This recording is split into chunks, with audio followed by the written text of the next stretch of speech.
Friends गलती से lock करना बंद हो गया था। मेरी बहन ने देखो देखो आ गई अब देख पागल रुआ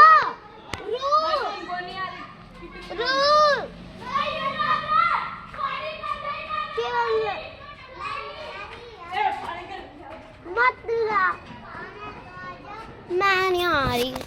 हाँ। मतला मेरे को क्या।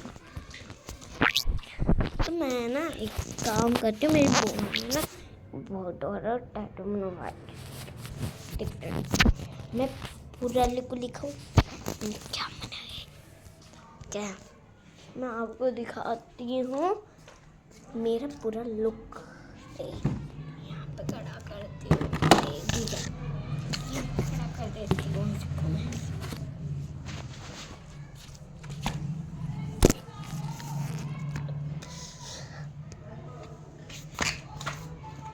फ्रेंड्स मेरी ये चटनी निकल गई है, रुको अब मैं ठीक करती हूँ पहले।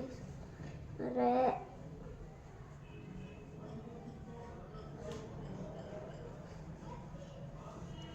देखो बार बार निकल जाती है मेरी सुंदर से चेहरे लेगी। देखो मेरा पूरा लुक देखे ना आपने।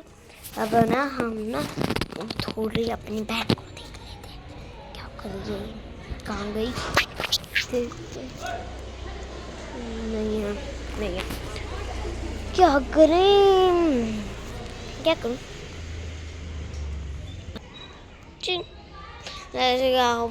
मैं नहीं बंद कर रही हूँ और दूसरों लोग चला रही हूँ।